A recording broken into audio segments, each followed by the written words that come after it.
Hello and welcome to the Richard Donaldson Show. There is so much to talk about this week. The United Kingdom has been on a knife edge this past week after the latest revelations regarding Henry Nowak emerged, and questions are being asked regarding two-tier justice. And it's not even a fringe sort of, so-called right-wing argument anymore, because Sir Malcolm Walker, who is the boss of Iceland, well, he's weighed in himself. He's the founder and he's still the current top man of Iceland supermarkets, and he's had something to say.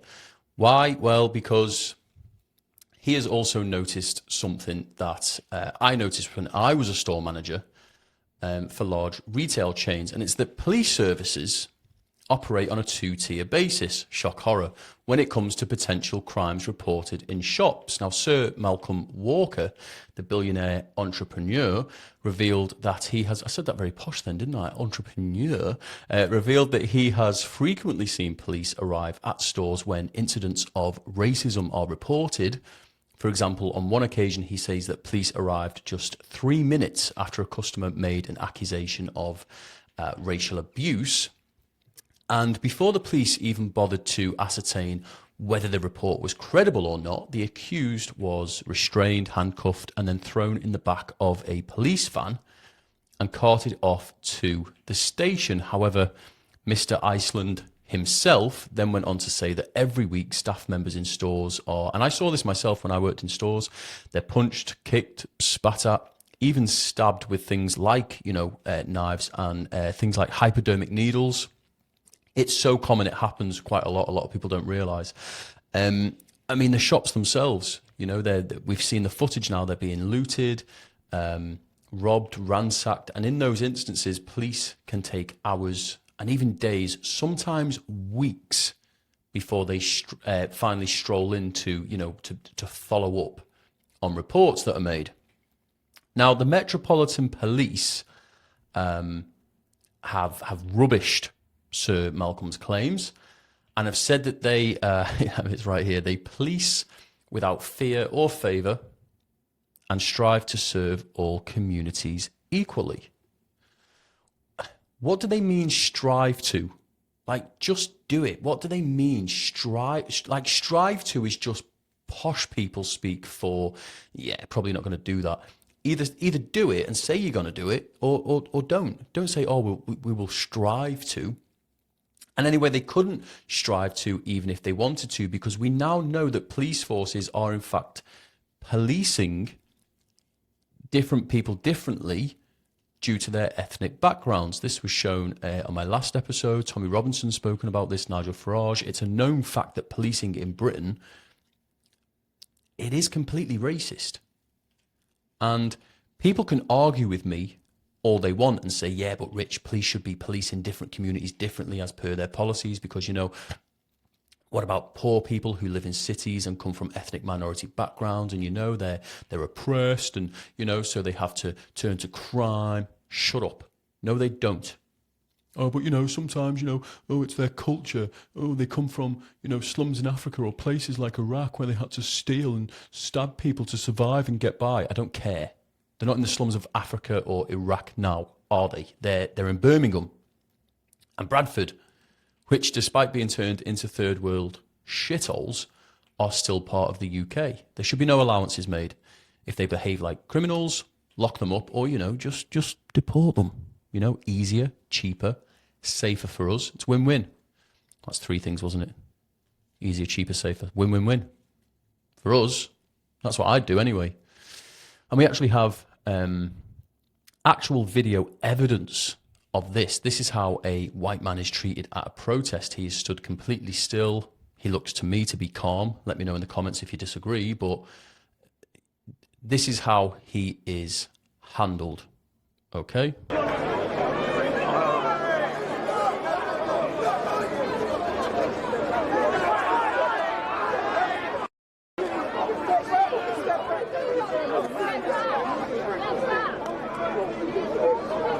We're back.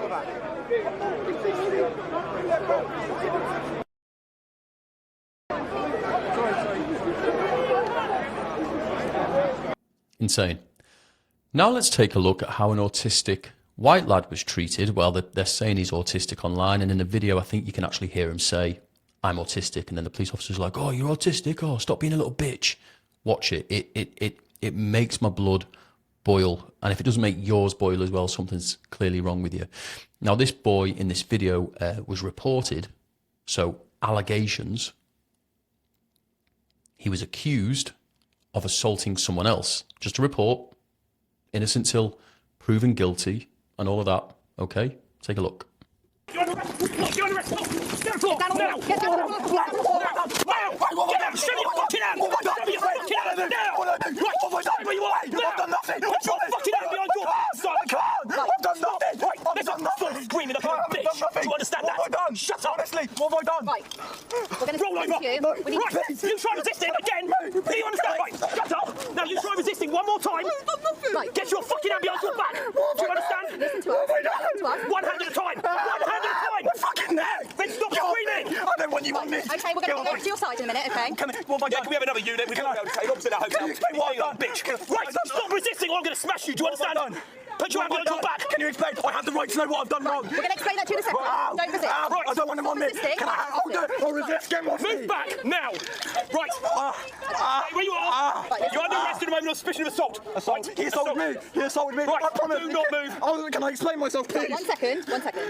Please, can I explain myself? I'll tell you what happened. Yeah, male's resisting, he's got some mates here. I'll explain what happened. Right! He's going to make off. No, I won't. Put your hand behind your back and I'll let you up. Do you understand? You do not put your hand behind your back. Do not make off. We're going to put your handcuffs on you, all right? I've done nothing, please. He kicked me off the scooter. I didn't do. I was driving past. Fucking infuriating. Absolutely infuriating. So he says, you know, he's autistic. The cop was like, oh, I'm going to smash you in a minute. Are people not seeing this yet? This guy's been accused of assault. Okay, now he's clearly not a threat. Listen to him. He's clearly not a threat. He's saying, I don't want you on me. Like, what was that police officer doing? Like, what on earth? I mean, clearly he's in some sort of shock there. You can hear he's hyperventilating. He is squealing. I'm not going to say like a little bitch, like that police officer did, but he is squealing, and he's not a threat. You can tell he's not a threat just by listening to him. And that police officer had him round the throat. Because what? Because he was accused of something. Now, you could be mistaken for thinking, wow, those police, in the UK, they don't take any shit, do they? But that's not the case at all, because what if you're not white? Or what if you're Muslim, for example? Well, you can walk around in huge numbers, threatening locals, shouting Allahu Akbar, or whatever it is, with literal machetes and iron bars, just like this.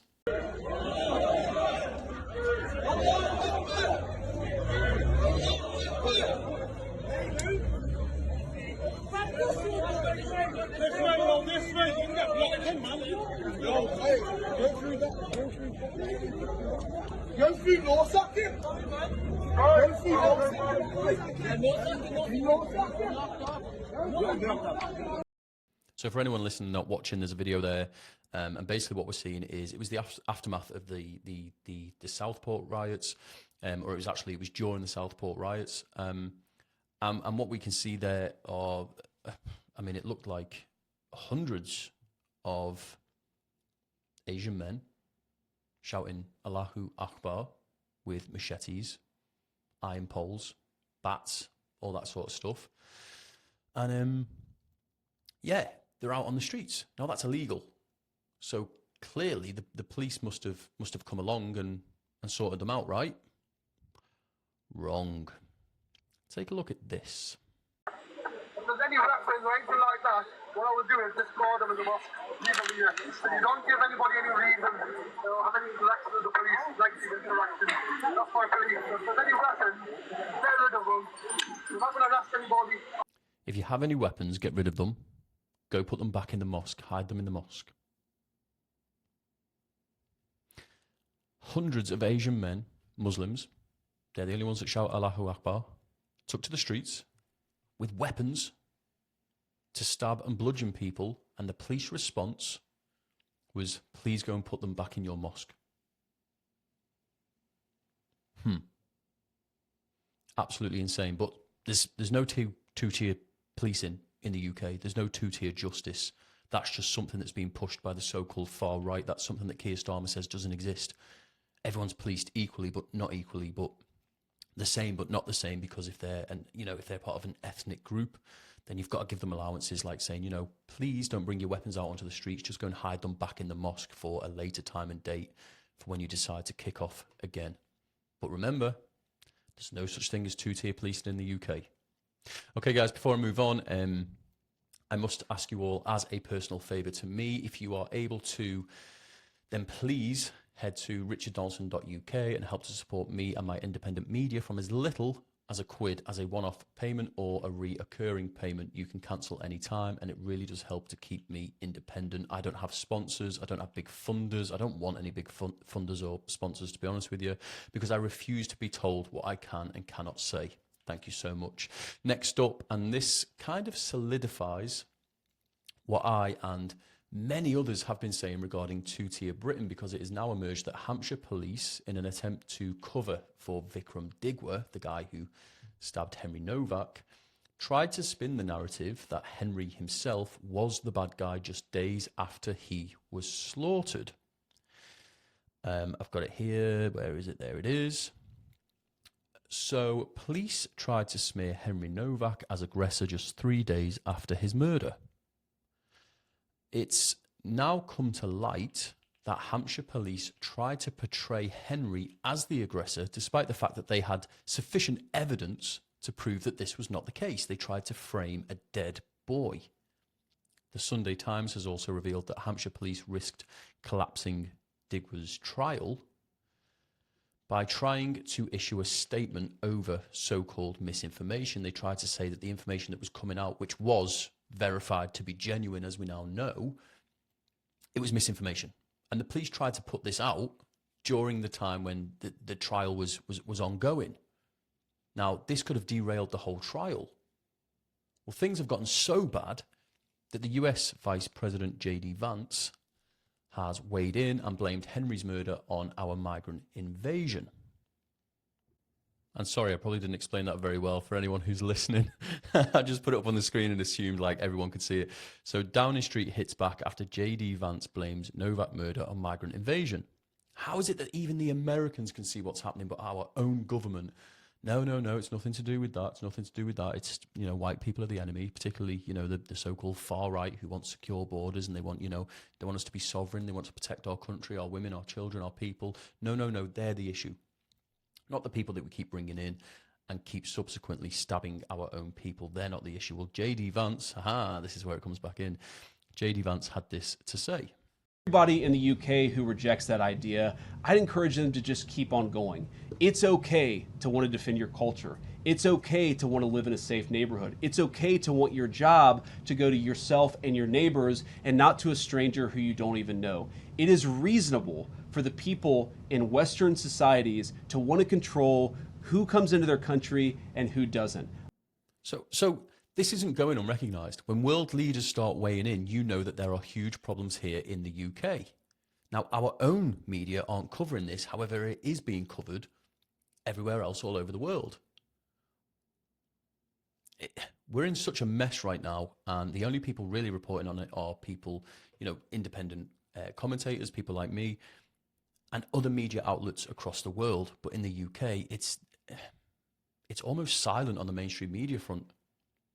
Well, let's try and end today on a bit of positive news, because reports have now surfaced that Vikram Digwa has been attacked in jail already. Now, it is being said that prison staff have leaked information that Digwa was on the receiving end of what they call a prison napalm attack. So this is when sugar water is boiled and thrown over the head, face, and body of the person that they're throwing it over. And this, it's unsubstantiated, but a lot of people have come forward and said it's come from the same source. One thing is for sure, if it hasn't happened already, it is surely only a matter of time before it does. Thank you so much for watching, and I will see you tomorrow.